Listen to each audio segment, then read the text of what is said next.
Everybody, welcome back to Wicked Good Sports. This is At the Buzzer, and I'm joined, as always, by Jack Tiernan and Ryan Flynn. Guys, the Celtics are going to the NBA Finals. Jack, how you feeling about that? Feeling good, dude. I mean, this is the best outcome we could have had, right? So we're riding the wave. Absolutely. Ryan, same question. How you feeling after that 102-96 win over the Heat in Game 7 last night? Yeah, just enjoying it. I mean, you kind of you feel like these things are going to happen, but you never want to bank on them. So now just enjoying it. I would say that we are fully vindicated for our optimism regarding the Celtics this second half of the year. I mean, we, I think we're one of the earlier, like, sports YouTubers. Not that we're especially big or anything, but we're certainly very outspoken about the potential of the Celtics. And I mean, they're in the finals. They were had the hardest road, and I guess, Jack, how impressive is this playoff run to you, going through the Nets, Bucks, and then Heat to get to the finals? I mean, incredibly impressive. It was kind of poetic justice, right? We talked about it when we first started the playoffs. The likely road for the Celtics was, once we were the 2 seed, once we had that locked up, was the Brooklyn Nets, Milwaukee Bucks, Miami Heat, all of who eliminated us in the past three postseasons. Mm-hmm. So it's, again, poetic justice to be able to beat them all, especially reigning champion Milwaukee Bucks, I think. Yeah. I mean, it was all sweet for different reasons, right? Like a bunch of good teams, bunch of physical teams, and, really nice to see the C's come out on top. I think it really speaks volumes to the turnaround that we had in January, basically, because that was just, we were sub 500. We were a sub 500 team, and now here we are coming out of the East. Yeah. So From 18-21 to here. Pretty impressive. Yeah. Yeah, we were behind the Knicks at one point. And that's sad. Yeah, That is rough. sad. That's a rough spot to be in. Yeah, Ryan. I mean, for you, what stood out in this series that, it wasn't always perfect. There were blowouts on both sides, obviously, Oh, yeah. but what about the Celtics really stood out to you in this series to eliminate the Heat? Just when when the Celtics were at their best and the Heat were at their worst, it was just so apparent how much more talent we had, and just Mm-hmm. like if we lost, it would just be a tough loss because there's no Yeah. reason we should lose to that team. And also just not to put down Max Struess or anyone, but like when you're really down and out and you got to win, and like your go-to guy is like Max Strus, and like Yeah. kind of you saw yesterday a lot of the theatrics that their team was doing with the fouls. Kyle It's Lowry. just Yeah. yeah, yeah, I'll call him out. Gabe Vincent was doing it, and Yeah. Strauss was. You could tell it was because PJ Tucker. they learned from Lowry. Like Lowry is definitely like the ringleader of that. I think. Mm-hmm. Yeah, I think they had to know too, just how much better the Celtics are as a team. Yeah, they certainly seemed like a more, deep team. I mean, Jimmy Butler, hats off to him. Oh yeah, Games 1, 2, and then games 6 and 7, he really, really brought it. Obviously, he had the knee injury that hampered him, but for the Celtics, for their part, Jason Tatum won the very first inaugural Larry Bird Eastern Conference Finals uh, MVP. Jesus, that was a mouthful That's to a get out. mouthful. Yeah. What what how impressive was Jason Tatum to you, Jack? Or do you think he didn't deserve the award and someone else should have won it? I don't want to say he didn't deserve it, but I think at times he looked off. I don't know if you want to blame that on that shoulder injury that went down with the pinched nerve, basically. But I think, was he the best Celtic at the time? I think, yeah, 100%. We have to take away the bias that we have of Tatum, because he is the What number one bias guy. could you possibly be I know. What do you mean? As talking Celtics about, fans, Jack? we definitely have no bias. We hold him. It's a very, like, molecular level LeBron effect, where you expect him to be Yeah. doing something so good all the time, and when he only puts up like 23, 10 24 points? points, yeah, 10 points, you're like, okay, like that was a shit performance. But then I'm out here personally, like, I had to put myself in check last night. I'm out here like, Al Horford should get this award. And I'm like, Al Horford had games where he put up sub 10 points this entire series, like, this last game? Yeah, I including think he had a last. game where he put up literally like maybe not zero, but I think at It the was end he had zero. a three. Was there? I think there. I Yeah, think I was gonna say so. there's a, or maybe he hit like 1 3 or like a Yeah, two. it But wasn't like, yeah, good. he had get no, and he was doing a ton of other stuff. He had like Mhm. plus 12 rebounds, but Right. He yeah, had a lot of rebounds. He was passing. He was facilitating really well. He was blocking dudes when he blocks through the rim. I was like, "Yep, you love to see that." But that's. I think back to that Tatum thing. I think yes, Tatum deserved it. I don't know if it was the performance we all would have loved to see from Tatum. Like if he averaged 35 points in the series, sick. But Sure. yeah, I still think of everybody, he probably deserved it. So Yeah, happy to have Ryan. it go to him. No, definitely, Ryan. Same thing. You happy with Tatum being the one to win this? yeah. So I was in the same situation with Jack. Where I watched the game with my parents, and I thought Al should. I was like Al at first. That was my thought. But like Jack, like once you think about it, Al is absolutely the anchor of the team, right? Like Mm. I've seen Jason say that, which is kind of speaks to who he is, that he's willing to like let Al be the On leader. that, yeah, Like a lot of young guys struggle with that kind of a thing. But if you look at the player who is like the biggest threat in the floor, the guy that's going to impact it the most, it's got to be Tatum. And you also have to remember that they're putting way more pressure on Tatum than the other guys Mm. because just his ceiling is so high. So I think when you look at all that and you look what he did on top of that and how he played through the injury, yeah, it makes sense. yeah, It's got to be Tatum. You Yeah. know, Plus, not for nothing, Cedric Maxwell was very confusing while announcing the yes. award because he was like, "I'm so excited to give Al Horford this trophy," oh and he meant And we the were like, conference yeah, finals exactly. trophy. yeah, But and for me, I was like, "Wait, what? Al Horford won?" Yeah, But no, it made ultimate sense that Horford was the one who held the Eastern Conference trophy, right. right? yeah, He was like the center of it because he is this team's like leader and like Al deserves this moment for oh, sure of right course, of now. course. Just like a great like veteran. We're very 15 lucky to years, have dude. him. Yeah, No, yeah, incredible player, but it makes sense that Tatum got the award. And I don't think I would imagine. I obviously can't speak. I would think that Al is probably pretty understanding that Tatum got that award. yeah. Oh yeah, I'm sure. Selfless dude. Right. So from the Celtics' best player to the Heat's best player, we already gave him some kudos. Jimmy Butler played amazing on the bad knee. I said it on Twitter earlier.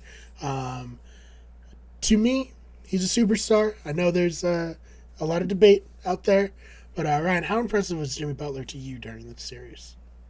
Yeah, I mean Jimmy Butler is just the way I put it is Jimmy Butler. I've always, in my eyes, he's always been a superstar. But I do. The best way I've been able to describe it is I don't ever think I could put him in the top 5 players in the NBA.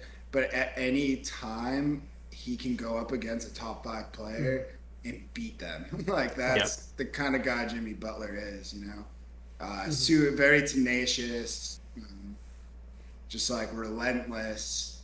Uh, yeah, just a really good player. I mean, it's a tough one with him. You know, I don't know that it is tough when you have him as your number one guy, but I mean, he's an amazing player. I can see where the criticism comes from, but yeah, I mean, he's definitely a star to me. I think the Yeah. notion that he is pretty ridiculous. No, agreed. I know, Jack, you tweeted as well that you agree. Yeah, Jimmy Butler, superstar.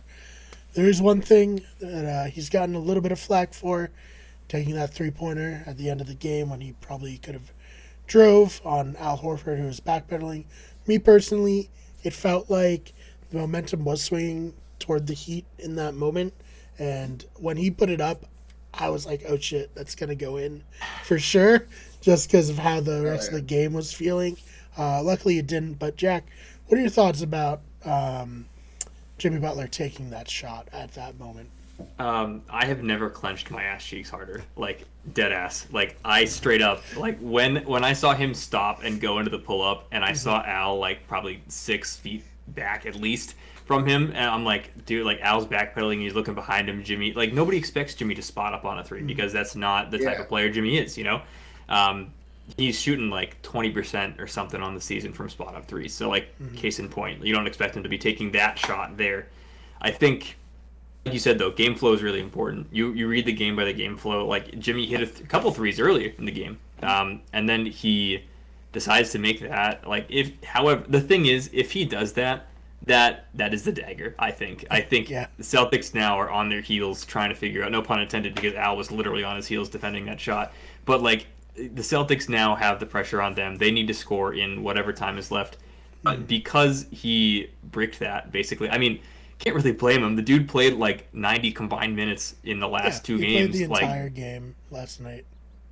like, I mean, like you kind of can't blame him for trying to do that. Just put the dagger, like, be done with it. You're not going to overtime because he can't play in overtime, and if he can't play well in overtime, then like that's pretty much game. So respect to Yeah. him. I think that was a good shot. I think he's happy with the shot. I don't think he's living with any regrets. No, I don't think so. I think if I'm a Heat fan, I'm fine with it. Like, given like it's your best player taking the shot to potentially seal it, and I agree that the Celtics would have been on their back foot. They were not shooting well, specifically Marcus Smart. No shade, love Marcus Smart, but he was chucking up threes That wasn't good. for no reason at the end of the game and missing Vintage Smart. a lot of them. I don't know. I don't know if the Celtics can, make a clutch shot there. But if it goes into overtime, I don't think the Heat can, keep up with the Celtics given a whole nother, period. Ryan, what are your thoughts on that? On the Both the shot and then like the decision, like he Oh, went for gotcha. three to avoid overtime. And if he didn't say that he did do the safer thing that people wanted him to do you think the Heat could have kept up with the Celtics given another period? I think it was like it was a bold wild card move, right? Like Jack said, you just would never expect it. It was a really good shot. Thought it was gonna go in. It's kind of sometimes too. with shots like that, like yeah, Jimmy's not a great three shooter, but I do kind of have the faith in him that he's a very he's a clutch player. He can make the right choice, the right moment. I think that felt right to him at the time, so he made it and it didn't go in. I think you could also make the argument, though, him throwing that up, was it like a Hail Mary? Was he kind of at a point where he's like, I can't beat this team. Yeah. It's Right. not going to happen. Yeah, we can't say that for sure, but I don't know. I just think to be in that difficult of a situation when you've been doing as much as he did in this series, I think to criticize him is a little absurd, I agree. No, I totally agree. So for all those naysayers out there, we don't you can't go based on results. You have to No. go on what feels best and what most logically makes sense. So that brings us to the Warriors and Celtics in the NBA Finals. Obviously, the Warriors are no strangers to the NBA Finals. Obviously, they've been very dominant in terms of winning the last decade or so. Jack, how do you think the Celtics match up against the Golden State Warriors? This is tough. I think there are a lot of ways you can look at it. I think what's funny about it is it's the number one defense and the number two defense. So I think we can all definitely go on the record as saying defense wins championships, right? Because like no matter what, it's one of the top two defensive teams in the league for the entire season is going to win a championship. So you have to look at a lot of things, shot percentages. Like, is Steph just going to be hucking up threes the entire game? Like, is Jordan Poole going to be hucking up threes the entire game? I think the Celtics have the Warriors beat in the interior. I think perimeter will be interesting because I think Clay is an underrated defender. I think Steph is an obnoxious defender, frankly. But like we could say the same about Marcus Smart and Derek White. I really think this is. From like a viewership perspective, I think it's better than a Heat Warriors finals.